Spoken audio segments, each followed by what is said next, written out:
والصلاة والسلام على سيد الأنبياء والمرسلين أما بعد فأعوذ بالله من الشيطان الرجيم بسم الله الرحمن الرحيم الصلاة والسلام عليك يا سيدي يا رسول الله وعلى آلك وأصحابك يا سيدي يا حبيب الله الصلاة والسلام عليك يا سيدي يا نبي الله وعلى آلك وأصحابك يا سيدي يا نور الله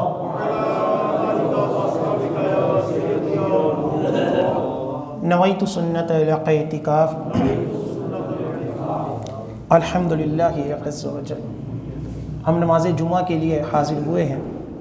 دعا ہے کہ رب تعالی ہماری اس ادنا سی حاضری کو اپنی بلند بارگاہ میں قبول و منظور فرمائے، اور جو کچھ اس جمعے میں بیان ہوگا اسے سننے کی، سمجھنے کی، اس کے اوپر عمل پیرا ہونے کی اور مجھے صحیح طرح بیان کرنے کی توفیق عطا فرمائے۔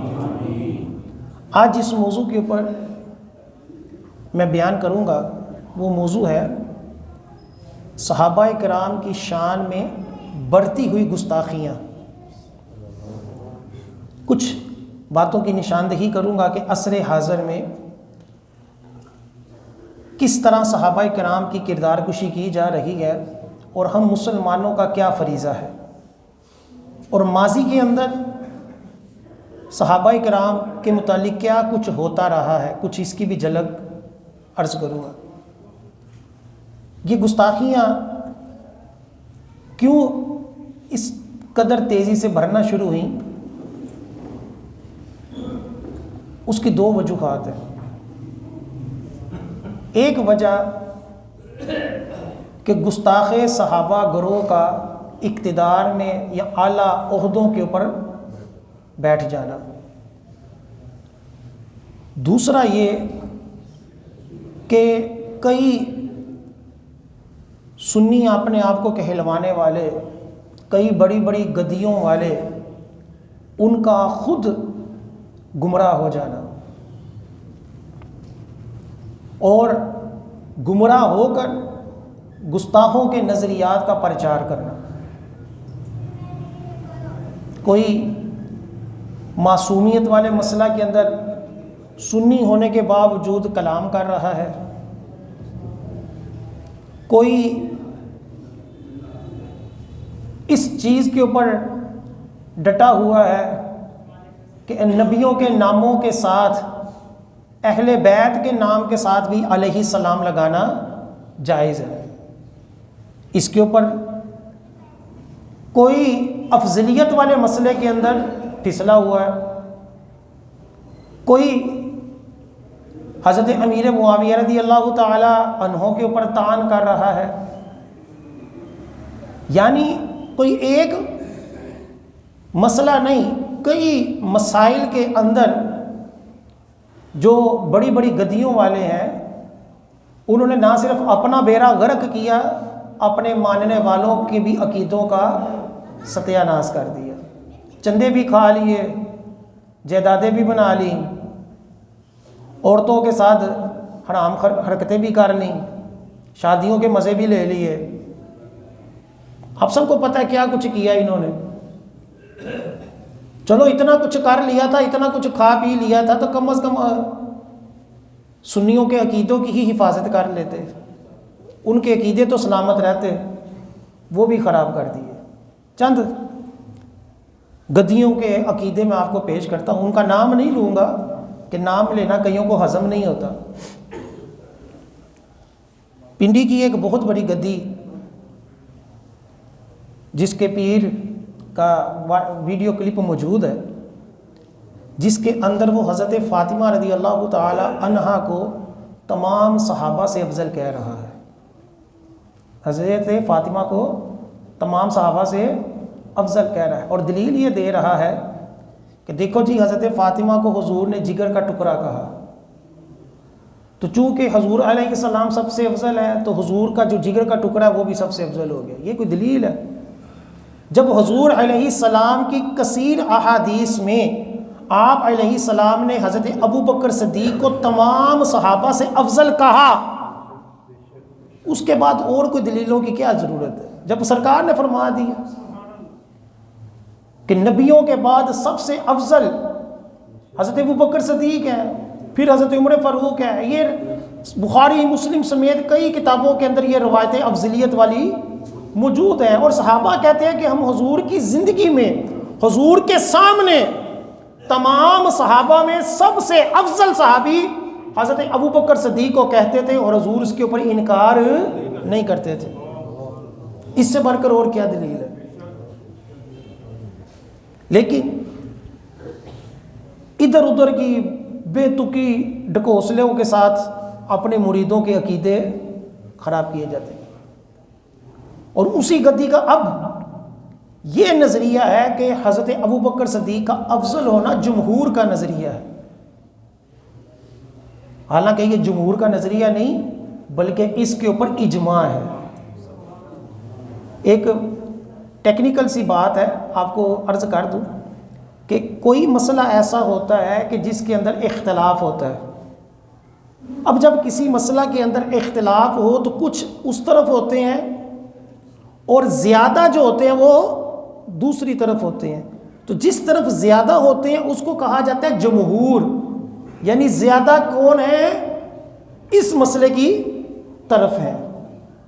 اب جب عقیدہ افضلیت والے کے بارے میں یہ کہا جائے گا کہ جمہور کا یہ نظریہ ہے، تو نتیجہ یہ نکلا کہ کچھ لوگوں کا یہ نظریہ نہیں ہے، حالانکہ ایسا نہیں۔ ایک ہوتا ہے اجماع۔ اجماع کہتے ہیں کہ کسی مسئلے کے اوپر صحابہ کرام کا، ائمہ کرام کا، سب کے سب کا اتفاق ہوتا ہے، کسی کا بھی اس کے اندر اختلاف نہیں ہوتا۔ وہ جو درجہ ہوتا ہے وہ ایک پیک درجہ ہوتا ہے کہ جس کا انکار بعض دفعہ کفر اور بعض دفعہ گمراہی ہوتا ہے۔ تو حضرت ابو بکر صدیق کی افضلیت کا جو مسئلہ ہے یہ جمہور کا مسئلہ نہیں ہے، یہ اجماع ہے کہ جس کا انکار کیا ہے؟ گمراہی ہے۔ یہ بڑا اہم پوائنٹ ہے، ہمیشہ یاد رکھنے والا۔ ایک گدی یہ پنجاب کی سائڈ پہ ہے، اس کا جو پیر ہے وہ چٹیا گوڑا رنگ کر کے نا اپنے کئی اس کا بھی مول وٹتے ہیں کہ لو جی میں بہت خوبصورت ہوں تو یہ میری نورانیت جو ہے نا یہ کسی بات کی دلیل ہے۔ حالانکہ ایسا نہیں، انگریز بھی بڑے سونے ہوتے ہیں اور لیکن ہوتے کافر ہیں۔ ٹھیک ہے، ہاں نورانیت ہے، لیکن وہ نورانیت کہ جس کی طرف دل کھینچے، جس کو دیکھ کر کیا ہو؟ رب یاد آئے، یہ نورانیت۔ خالی چٹا گوڑا رنگ ہو جانا یہ نورانیت نہیں، یہ بڑی اہم بات ہے، ہمیشہ یاد ہے۔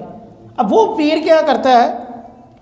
اپنے بیٹے کے لیے ووٹ لینا ہو تو پھر حضرت علی کی اولاد ہوں میں، مجھے ووٹ دینا ورنہ قیامت والے دن بخشش نہیں ملے گی، اس طرح کی باتیں، یعنی اپنی جو سیادت ہے اس کو سیاسی طور پر استعمال کرنا۔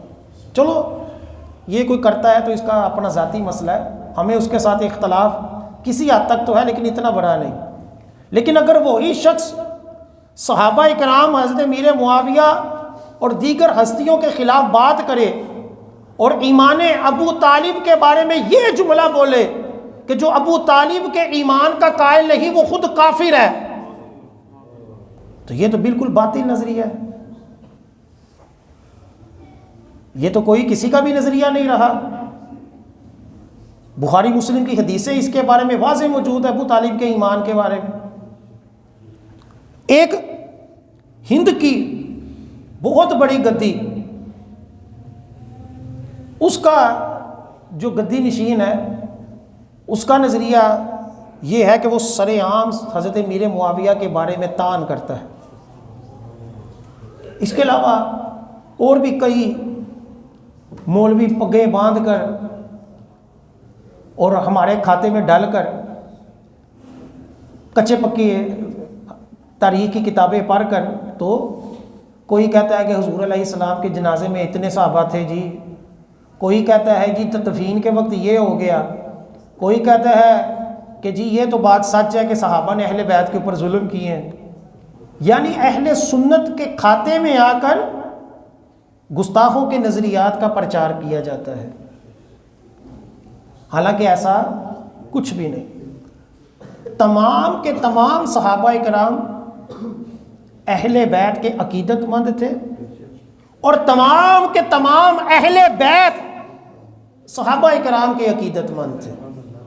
یہی نظریہ ہے اس دور کے فتنوں کے دور میں، اسی کے اوپر ہمیں کاربند رہنا ہے، اور اپنی نسلوں کو بھی اس مسئلے کے اوپر ہمیشہ کیا کرنا ہے، کاربند رکھنا ہے۔ اب میں نے دو باتیں بتائی تھی شروع میں، ایک ہے کہ اپنے ہی گدیوں والوں کا گمراہ ہو جانا، صحابہ کے خلاف گفتگو کرنا، دوسرا ہے کہ بد مذہب لوگوں کا اعلیٰ عہدوں کے اوپر بیٹھ کر اپنے مذہب کا پرچار کرنا۔ اب اس پوائنٹ کے اوپر میں آتا ہوں۔ تاریخ گواہ ہے، دنیا کے اندر جو بھی مذہب یا جو بھی فرقہ مقبول ہوا ہے وہ تب ہی ہوا ہے کہ جب وہ حکومت کے اندر آیا۔ آپ کبھی بھی غور کیجئے گا، ویکیپیڈیا کے اوپر بھی دیکھ لیں، اس وقت پوری دنیا میں سب سے زیادہ مذہب جو سرکاری طور پر ہے وہ عیسائیت ہے، یعنی سرکاری مذہب جو ہے وہ کیا ہے، کئی ممالک کا وہ عیسائیت ہے۔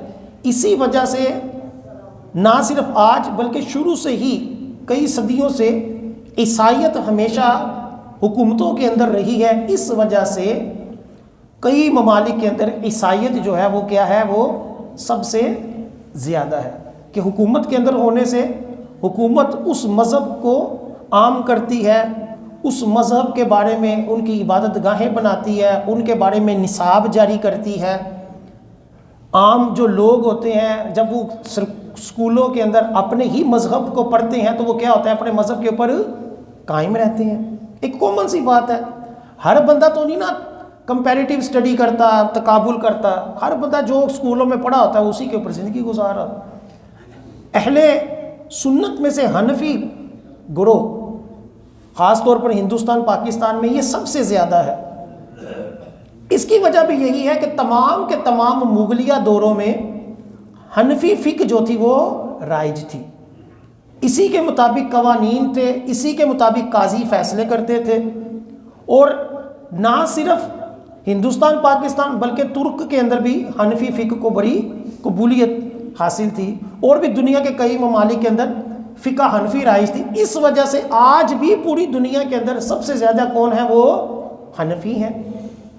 وجہ کیا ہے کہ حکومتوں کے اندر اس فقہ کو کیا کیا جاتا تھا، وہ فالو کیا جاتا تھا، اس کو پڑھایا جاتا تھا۔ ہم نے بھی بچپن میں اسکول کالجوں کے اندر جو تھوڑا بہت فقہ کو پڑھا ہے وہ فقہ حنفی کو ہی پڑھا ہے، تو اس طور پر یہ فقہ کیا تھی، وہ زیادہ رائج تھی۔ آج اس دور کے اندر ہم رہ رہے ہیں تو کئی ایسے لیڈر آئے کہ جو سیکولر تھے، جو مذہب کو کھڈے لائن لگانے والے تھے۔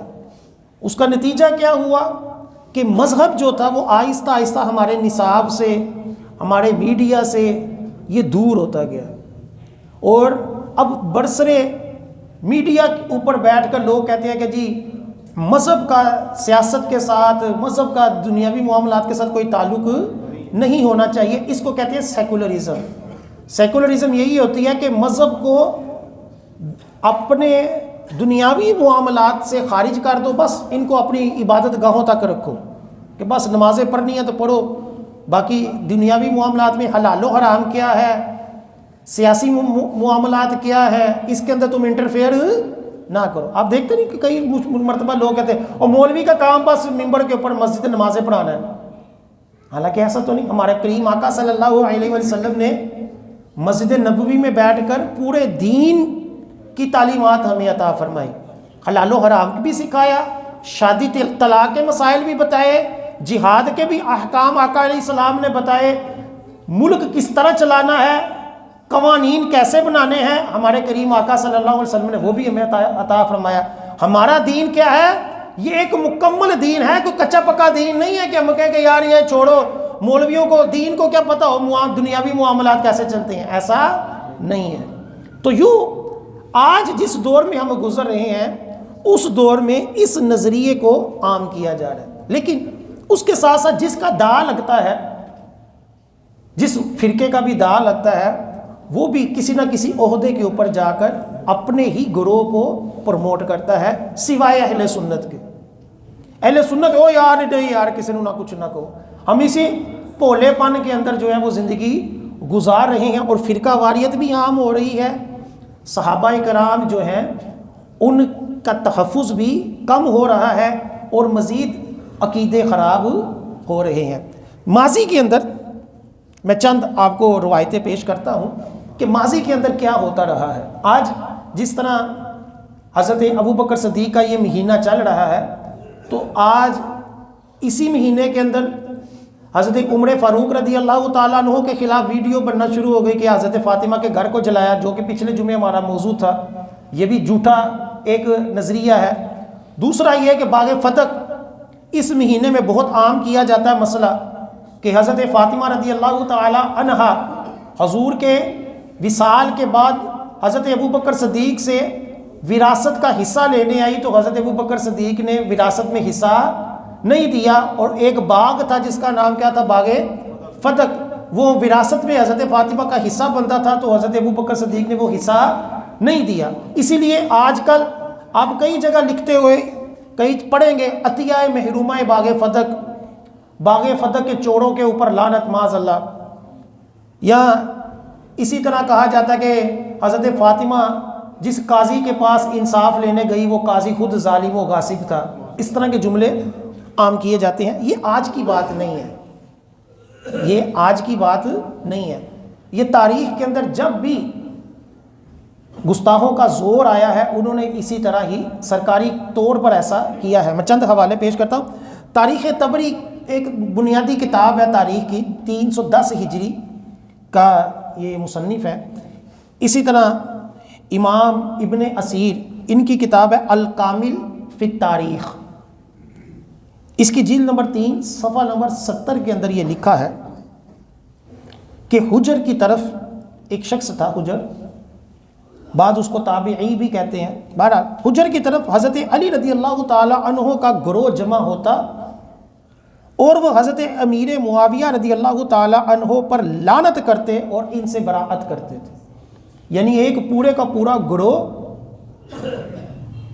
ایک جگہ جمع ہو کر کیا کرتا تھا، عبادت کے طور پر، ثواب کے طور پر، اپنا حق سمجھتے ہوئے، جس طرح کئی لوگ حضرت امیر معاویہ کے اوپر لعن طعن کرتے تھے، تو یہ گروہ بھی ایسا ہی کرتا تھا کہ حضرت امیر معاویہ کے اوپر لعن کرنا، ان کے اوپر لعنت بھیجنا، اس کو اپنا حق سمجھتے تھے، اور یہ سمجھتے کہ یہ شریعت میں ہمارے اوپر ضروری ہے، تو اس لیے وہ گروہ جمع ہو کر کیا کرتا تھا، حضرت امیر معاویہ کے اوپر لعن طعن کرتا تھا، اور ان سے کیا کرتا تھا، براءت کرتا تھا کہ ہم ان سے بیزار ہیں۔ اسی طرح تاریخ طبری کے اندر لکھا ہوا ہے کہ 284 ہجری کے اندر ایک عباسی خلیفہ معتضد باللہ، معتضد بھی کہہ لیں، زاد ہے، معتضد باللہ، عباسی خلیفہ رہا ہے کسی ہجری میں، 284 ہجری میں۔ اس نے یہ فیصلہ کیا کہ ممبروں کے اوپر، یعنی سرکاری طور پر یہ فیصلہ ہوا کہ ممبروں کے اوپر حضرت امیر معاویہ رضی اللہ تعالی عنہ کے اوپر لعنت کی جائے۔ اس حوالے سے سرکاری طور پر ایک حکم نامہ جاری کیا گیا جو لوگوں پر پڑھا جائے، یعنی سرکاری طور پر وقت کا خلیفہ، اور وہ کون سا خلیفہ، عباسی خلیفہ۔ یہ الزام تو لگایا جاتا ہے نا کہ جی معاذ اللہ حضرت امیر معاویہ نے سر عام ممبروں کے اوپر حضرت علی کو گالیاں دیں، حالانکہ ایسا ثابت نہیں۔ ہاں بعض اموی بنو امیہ کے کچھ ایسے بادشاہ گورنر ٹائپ کے گزرے کہ جو حضرت علی رضی اللہ تعالیٰ عنہ پر طعن کرتے رہے ہیں۔ یوں ہی عباسی خلیفہ حضرت امیر معاویہ رضی اللہ تعالیٰ عنہ پر بھی طعن کرتے رہے، یعنی بعض جو عام لوگ ہوتے تھے، بادشاہ، وہ غصے کے اندر یہ کرتے رہے ہیں، یہ یک طرفہ نہیں تھا، یہ دونوں طرف تھا۔ عباسیوں کے اندر بھی یہ سلسلہ رہا اور اموی بادشاہوں کی طرف سے بھی یہ طریقہ رہا، حالانکہ یہ دونوں غلط تھے، حالانکہ یہ دونوں غلط تھے۔ اب عباسی خلیفہ جو تھا اس نے معتضد باللہ، اس نے باقاعدہ سرکاری طور پر یہ اپنی حکومت کے اندر کہ میری حکومت ہے تو میں اپنی حکومت میں اپنے نظریات کو کیا کروں، عام کروں۔ تو اس نے سرعام ممبروں کے اوپر بیٹھ کر یہ لازم کیا کہ ہر خطیب جو ہے وہ اپنے جمعے کے اندر، اپنے خطبے کے اندر حضرت امیر معاویہ رضی اللہ تعالیٰ عنہ پر کیا کرے، لعنت کرے۔ یہ اس نے پیغام دیا۔ یہ کس میں لکھا ہوا ہے؟ تاریخ طبری جلد نمبر 10 صفحہ نمبر 54 کے اندر یہ پوری عبارت میں نے آپ کو پڑھ کر سنائی۔ اسی طرح المنتظم فی تاریخ الامم ابن جوزی رحمۃ اللہ علیہ، جو 597 ہجری کے بزرگ ہیں، بہت بڑے محدث ہیں، انہوں نے اپنی کتاب جلد نمبر 13 صفحہ نمبر 316 اس کے اندر لکھا ہوا ہے کہ جمادی الاخر میں یہ فتنہ ہوا کہ امیر علی بن یلبک اور اس کے کاتب حسن بن ہارون نے یہ عمل کیا کہ ممبروں پر حضرت امیر معاویہ رضی اللہ تعالیٰ عنہ پر لعن طعن کی جائے، یعنی یہ بھی کوئی سرکاری عہدے کے اوپر آ کر امیر جو تھا علی، اس نے کیا کیا، یہ عہد کیا کہ ممبروں کے اوپر سرکاری طور پر یہ طریقہ چلا جائے کہ امیر معاویہ رضی اللہ تعالیٰ عنہ پر کیا کیا جائے، لعن طعن کیا جائے۔ یعنی یہ چند حوالوں کے علاوہ بھی آگے مزید ابن جوزی رحمۃ اللہ علیہ اپنی کتاب کے اندر لکھتے ہیں جلد نمبر 14 صفحہ نمبر 140، آپ فرماتے ہیں ربیع الاخر کے مہینے میں بغداد کی مساجد پر لکھا گیا کہ معاویہ بن ابی سفیان پر لعنت کی جائے، اور جس نے حضرت فاطمہ سے فدق کو غصب کیا اس پر بھی، جس نے عباس کو شورا سے نکالا اس پر بھی، اور جس نے ابو ذر غفاری کی نفی کی اس پر، اور جس نے امام حسن کو اپنے جد کے قریب دفن ہونے سے منع کیا اس پر بھی لعنت کی جائے۔ اور اس عمل کو معز الدولہ نے منع نہیں کیا، یعنی ایک صاحب اقتدار حاکم کون تھا؟ معز الدولہ، اس کے دور کے اندر یہ فیصلہ کیا گیا کہ مساجد کے اندر دیواروں کے اوپر کس کس صحابی کے اوپر لعن طعن کیا جائے، حضرت ابو سفیان پر، حضرت ابو بکر صدیق کے اوپر معاذ اللہ، اور حضرت عثمان غنی رضی اللہ تعالیٰ عنہ، حضرت عمر فاروق رضی اللہ تعالیٰ عنہ، اور اسی طرح دیگر صحابہ کرام کے اوپر کیا کیا جائے، معاذ اللہ لعن طعن کیا جائے۔ یہ اپنے طرف سے جو کہانی بنائی ہوئی ہے کہ جی حضرت ابو بکر صدیق نے یہ کر دیا، حضرت عمر فاروق نے یہ کر دیا، فلاں صحابی کے ساتھ یہ ہو گیا، فلاں کے ساتھ یہ ہو گیا، یہ جو کہانیاں ہیں ان کے بارے میں اپنے جو عقیدے تھے ان کا سرعام مسجدوں کے اوپر، دیواروں کے اوپر یہ لعنتیں لکھنا، اس کا اہتمام کیا گیا۔ یہ میں چند آپ کو اس کے حوالے سے واقعات جو ہیں وہ آپ کو سنائے ہیں کہ یہ تاریخ گواہ ہے کہ جب بھی ظالموں کی حکومتیں آتی ہیں تو ظالم اپنے عقیدوں کا کیا کرتے ہیں، پرچار ضرور کرتے ہیں۔ آج کل جو ہمارے یہاں کہتے ہیں جی سعودیہ والے نے کچھ نہ کو، سعودیہ والے بھی اپنے نظریات کے مطابق چلتے ہیں، اپنے نظریات کو فالو کرتے ہیں، اور ہمارے لوگوں کے اندر اپنے نظریات وہی گھسانے کی کوشش کرتے ہیں۔ اور آج سے پہلے ایک دور میں امام سہمودی رحمۃ اللہ علیہ فرماتے ہیں کہ ایک دور ایسا بھی گزرا ہے کہ مکہ مدینہ کے اوپر جن لوگوں کی حکومت تھی وہ واضح گستاخ صحابہ تھے، اور اس قدر شدید گستاخ تھے کہ وہاں اہل سنت کی کتاب رکھنے پر بھی پابندی تھی۔ مکہ مدینہ کی اگر آپ تاریخ پڑھیں تو اس کے اوپر بڑے بڑے ظالموں کی حکومتیں آئی ہیں، یزید سمیت۔ ایسا کسی بھی جگہ نہیں لکھا ہوا یا کسی بھی حضور علیہ السلام کی حدیث نہیں ہے کہ میرے شہر میں یا مکہ کے اندر کبھی کسی ظالم کی حکومت نہیں آئی، ایسی کوئی روایت نہیں ہے۔ یہ یاد رکھیے، یہ ہماری غلط فہمی ہے جو ہے نا کہ پیر کا بیٹا بھی نیک ہی ہوگا، اچھا ہی ہوگا، یہ ضروری نہیں ہے۔ عالم کا بیٹا بھی عالم ہو یہ ضروری نہیں ہے، ڈاکٹر کا بیٹا بھی ڈاکٹر بنے یہ ضروری نہیں ہے۔ ہم نے کیا کرنا ہے، جو صحیح بندہ ہے، جو قرآن و سنت کے اوپر عمل پیرا ہونے والا ہے، وہی ہمارا امام ہونا چاہیے، اسی کے پیچھے ہم نے نماز پڑھنی ہے، اسی کی ہم نے تعظیم کرنی ہے، چاہے وہ کسی پیر کا بیٹا ہے یا کسی ملازم کا بیٹا ہے۔ ہمیں اس کے خاندان، اس کے آباء و اجداد کے ساتھ کوئی تعلق نہیں، ہمارا تعلق دینی ہونا چاہیے۔ جس کا عقیدہ ٹھیک ہے، جو نیک پرہیزگار ہے، وہ ہمارا امام ہے۔ بس یہ نہیں کہ نہیں جی نہیں اس کا مرید ہے یا اس کا بیٹا ہے تو نیک ہوگا، یہ کوئی قاعدہ کلیہ نہیں، یا فلاں علاقے کا ہوگا تو نیک ہوگا، یہ کچھ نہیں ہوتا۔ اللہ تعالیٰ کے پیارے نبیوں کی اولادوں کا آپ کو پتہ ہے کہ حضرت نوح علیہ السلام کی اولاد کیا تھی، حضرت لوط علیہ السلام کی بیوی کیا تھی، اور بھی کئی واقعات ہیں، کئی بزرگ ہستیاں، آج بھی کئی پیروں کی اولاد کا آپ کو سب کو پتہ ہے کیا حال ہے۔ لہٰذا یہ حسن ظن ہمیں برباد کر گیا کہ ہم نے مقدس شہروں سے تعلق رکھنے والوں کو بھی مقدس سمجھ لیا، ہم نے پیروں کی اولادوں کو بھی نیک سمجھ لیا، حالانکہ ان کا فسق جو ہے وہ واضح ہے، نہ داڑھی نہ نماز نہ کوئی پرہیزگاری، بس ہماری عقیدتیں اس طرح ابھی بھی ان کے ساتھ چل رہی ہیں۔ تو جب یہ لوگ، اس طرح کے لوگ جو ہوتے ہیں، جب اپنے ساتھ لوگوں کو وابستہ کر لیتے ہیں یا حکومتوں میں آ جاتے ہیں، عہدوں کے اندر آ جاتے ہیں، تو وہ پھر جو اپنے نظریات ہوتے ہیں وہ زبردستی لوگوں کے اندر نافذ کرتے ہیں۔ آج بھی پاکستان کے اندر کئی ایسے علاقے ہیں کہ جس کے اندر کسی صحابی کا نام لینا بھی جرم ہے۔ یہ اس طرح کے کئی علاقے، حضرت امیر معاویہ کا کئی ٹھنڈے علاقوں کے اندر نام لے لو تو وہ بندے کو مارنا شروع کر دیتے ہیں کہ یہاں نام کیوں لیا، حالانکہ اپنے آپ کو سیدزادہ پورے کا پورا گاؤں کہتا ہے، سیدزادے ہیں لیکن صحابی رسول کے خلاف ہیں۔ اور بھی اس طرح کے کئی علاقے ہیں۔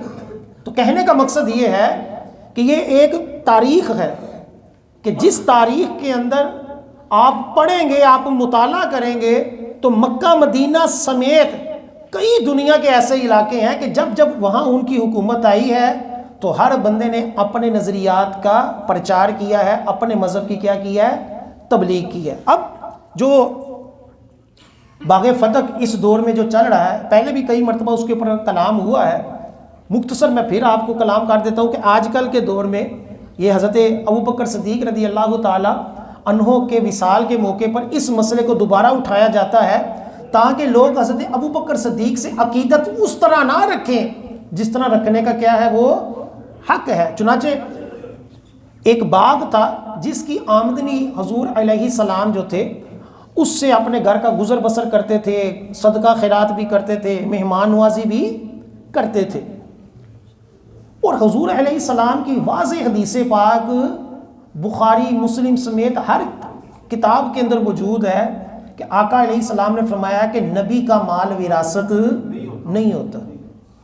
نبی کی وراثت کیا ہے؟ نبی کا مال وراثت نہیں ہوتا۔ نبی کی وراثت کیا ہوتی ہے؟ دین کا علم ہوتی ہے۔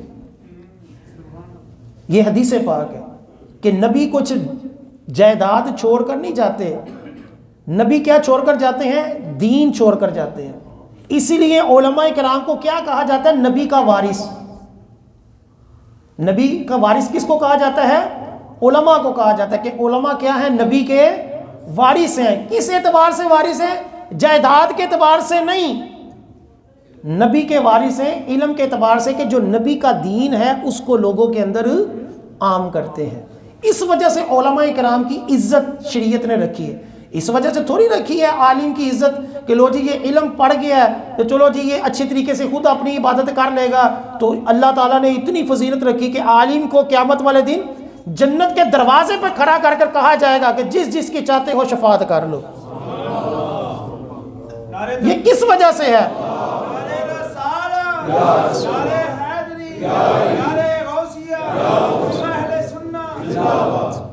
دیکھیں حافظ قرآن، اس نے قرآن حفظ کیا اپنے لیے کیا، اس لیے اس کی بھی فضیلت ہے، لیکن عالم کی اس سے زیادہ ہے۔ عالم کی کیوں زیادہ ہے؟ کہ عالم نے جو دین سیکھا ہے، جو دین پڑھا ہے، اس نے اس دین کے مطابق لوگوں کو بھی احکام بتانے ہیں، لوگوں کی نمازیں درست کرنی ہیں، لوگوں کے روزے درست کرنے ہیں۔ اس لیے شریعت نے اس کو کیا کہا کہ یہ نبی کا کیا ہے؟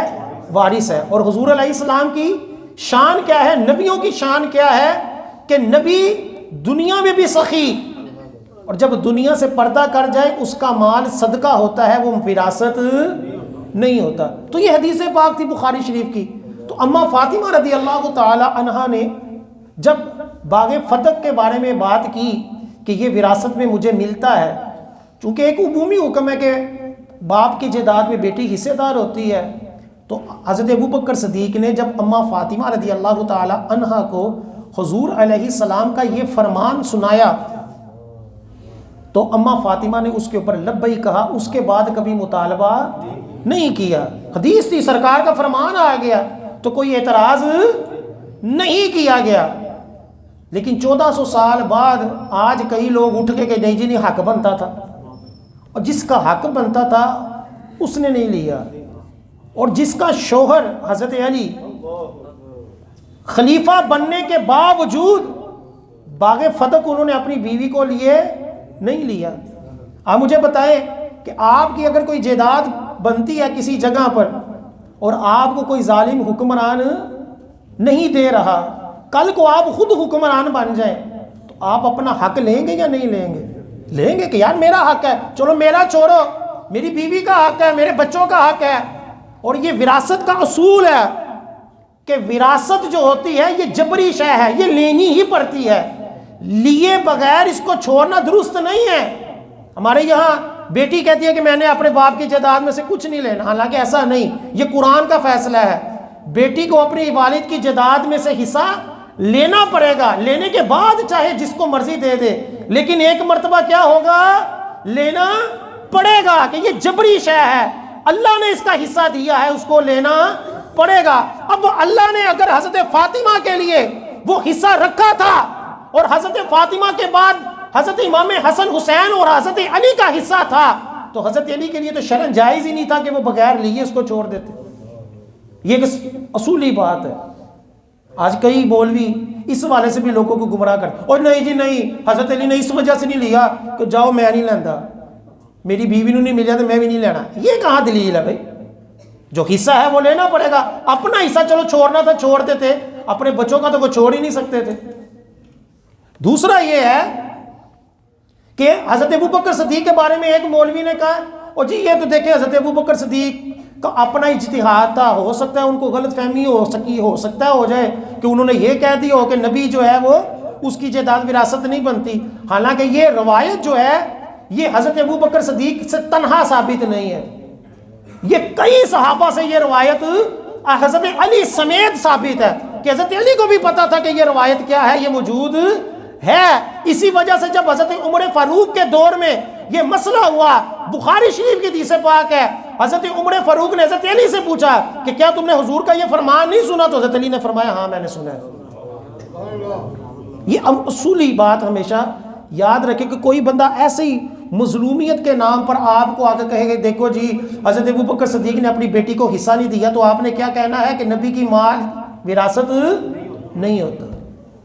یہ ہم جیسے لوگوں کا مال وراثت بنتا ہے، نبی دنیا میں بھی سخی اور جو مال چھوڑ کر جائے وہ بھی صدقہ ہوتا ہے۔ دوسری بات، اگر حضرت ابوبکر صدیق نے حضرت فاطمہ کو جائیداد میں سے حصہ نہیں دیا تو کوئی ثابت کر سکتا ہے کہ اپنی بیٹی حضرت عائشہ کو دی ہے؟ بیوی کا بھی تو جائیداد میں حصہ بنتا ہے نا۔ اگر حضرت فاطمہ کا بنتا تھا تو اماں عائشہ صدیقہ کا بھی بنتا تھا۔ یا تو ایسا ہوتا کہ حضرت فاطمہ کو نہیں دیا، اپنی بیٹی کو وہی باغ دے دیا ہے، تو پھر اعتراض بنتا تھا کہ لو جی ہمارے لیے تو یہ حدیث پیش کر دی، لیکن اپنی بیٹی کو وہی باغ دے دیا، وہی وراثت حضور کی اپنی بیٹی کو دے دی۔ حالانکہ حضرت ابوبکر صدیق کی بیٹی بھی حضور کی زوجہ، حضرت عمر فاروق کی بیٹی بھی حضور کی زوجہ، اور دونوں کو حضور کی وراثت میں سے کچھ نہیں ملا۔ کچھ ثابت کر دے، یہ تو منکرین بھی نہیں ثابت کرتے کہ ملا ہے، یہ ایک کامن سی بات ہے، بلکہ منکرین کی اپنی کتابوں کے اندر بھی یہ مسئلہ موجود ہے، بلکہ اہل بیت ہستیوں سے یہ ثابت ہے کہ نبی کی جائیداد وراثت نہیں ہوتی۔ لہٰذا یہ جو پوائنٹ ہے اس کو ہمیشہ یاد رکھیے، اور یہ جو آئے دن مسلمان کے اندر صحابہ کرام کے بارے میں، ان کی شانوں کے بارے میں گستاخیاں کی جا رہی ہیں، اس کے بارے میں ہم سب مسلمانوں کو دفاع صحابہ میں اپنا کردار ادا کرنا چاہیے۔ میں آپ کو ایک حدیث پاک سناتا ہوں، ابو داؤد شریف کی حدیث پاک ہے، جلد نمبر 4 ہے، صفحہ نمبر 271، ہمیشہ یاد رکھنے والی حدیث پاک ہے۔ کیا حدیث پاک؟ حضور علیہ السلام نے فرمایا جو کسی مسلمان کو ایسی جگہ رسوا کرے جہاں اس کی عزت کی جا رہی ہے، یہ صحابہ کے ساتھ ہر ایک مسلمان کے لیے ہے کہ کسی مسلمان کو ایسی جگہ ذلیل کرنا جہاں اس مسلمان کی کیا کی جا رہی ہے؟ عزت کی جا رہی ہوتا ہے نا۔ بعض بار ہم کسی مسلمان کی عزت کرتے ہیں، دوسرا بندہ سڑ جاتا ہے اور بعد میں کہتا او نہیں وہ اڈا بھی نیک نہیں ہے، سانو پوچھو ہے تے انج اس کے خلاف باتیں کرنا شروع کر دیتا ہے۔ حضور علیہ السلام نے فرمایا جو کسی مسلمان کے بارے میں ایسی جگہ اس کو رسوا کرے کہ جہاں اس کی عزت کی جا رہی ہے، تو اللہ تعالیٰ اس کو ایسی جگہ ذلیل کرے گا جہاں وہ مدد چاہتا ہے۔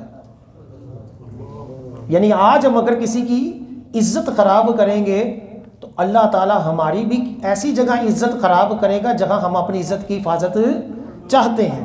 یہ حضور کا فرمان ہے۔ فرمایا اور جو کسی مسلمان کی، اگلی بات بڑی پوائنٹ والی، جو کسی مسلمان کی ایسی جگہ مدد کرے جہاں اس کی عزت گھٹائی جا رہی ہے، اس کی آبروزی کی جا رہی ہے، تو اللہ تعالیٰ ایسی جگہ اس کی مدد کرے گا کہ جہاں اس کو اللہ کی مدد محبوب ہے۔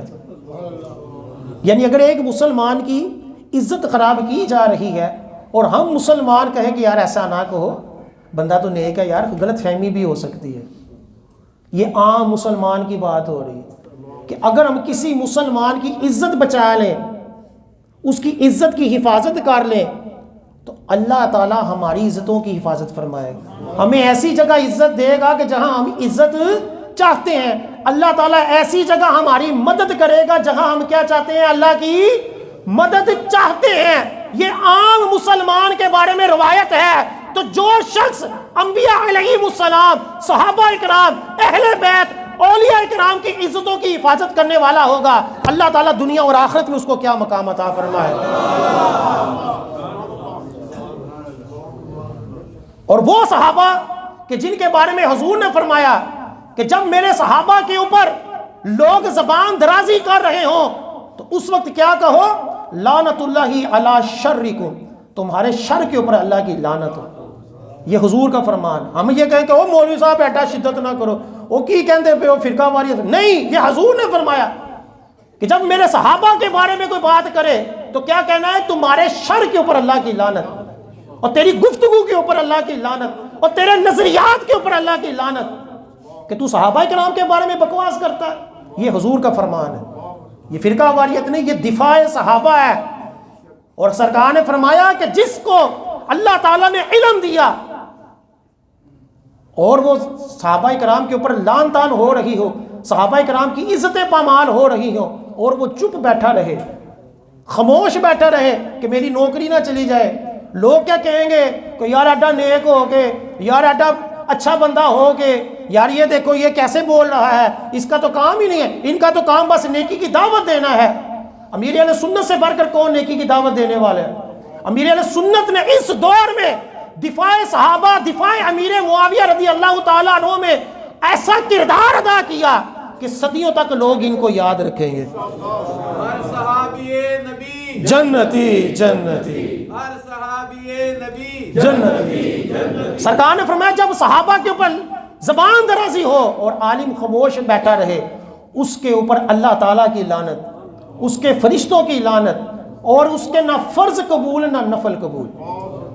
یہ مشہور حدیث پاک ہے، کئی کتابوں کے اندر یہ روایت موجود ہے، امام خطیب بغدادی نے نقل کی۔ اور آخر میں ایک حدیث پاک میں پڑھ کر سناتا ہوں، اور ہم سب اپنے اپنے اعمال کو دیکھ لیں کہ ہم اس میں کتنے عمل پیرا ہیں۔ حضور علیہ السلام نے فرمایا، حضرت انس رضی اللہ تعالیٰ عنہ سے مروی ہے کہ میرے صحابہ کو گالی نہ دو، کیا فرمایا؟ میرے صحابہ کو گالی نہ دو۔ آخری زمانے میں ایک قوم آئے گی جو میرے صحابہ کو گالیاں دے گی، اگر ایسے لوگ بیمار ہو جائیں تو ان کی عیادت نہ کرو، اگر مر جائیں تو ان کے جنازے میں شرکت نہ کرو، ان سے نکاح نہ کرو، ان کو اپنا وارث نہ بناؤ، ان سے نہ سلام کرو نہ ان کی نماز جنازہ پڑھو۔ آج ہم اگر یہ بات بتائیں تو لوگ کہتے ہو کہ اڈی شدت، نہ یار ساڈا دین تے بڑا پیار دی تعلیم دیتا ہے۔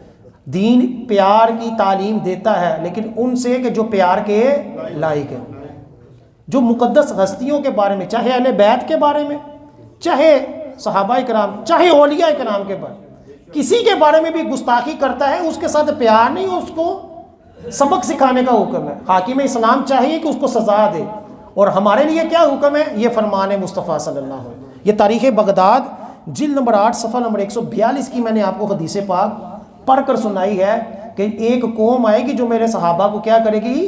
گالیاں دے گی، اور تم کیا کرو؟ میرے صحابہ کو گالی نہ دو۔ کسی بھی صحابی کے بارے میں کوئی بھی طنز، کوئی بھی تان کرنا یا کوئی بھی تاریخ کی بات پڑھ کر گمراہ ہو جانا یہ جائز نہیں ہے۔ کہ جب حضور نے فرما دیا کہ جس نے مجھے دیکھا وہ جنتی ہے، سارے صحابہ جنتی ہیں، تو ہمیں کیا تکلیف ہے کسی کے بارے میں زبان درازی کر کر اپنی آخرت خراب کرنے کی؟ ہمارے آباء و اجداد جاہل ہوتے تھے، لیکن اتنی بات ان کو پتہ تھی کہ کسی ولی کی بارگاہ میں بھی گستاخی نہیں کرنی۔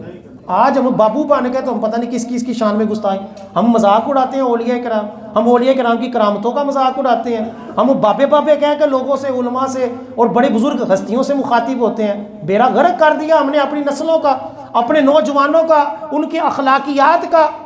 آج کسی کو کرامت سناؤ تو وہ مذاق اڑانا شروع ہو جاتا ہے۔ بے ادبی جو ہوتی ہے یہ انسان کو ہلاک کرتی ہے۔ اللہ تعالیٰ ہمیں با ادب بنائے، اللہ تعالیٰ ہمیں صحابہ کا، اہل بیت کا، اولیاء کا با ادب بنائے، اور ہمیں عقائد اہل سنت کے اوپر قائم رہنے کی توفیق عطا فرمائے۔ آمین ثم آمین۔ ابھی اذان ہوگی، اس کے بعد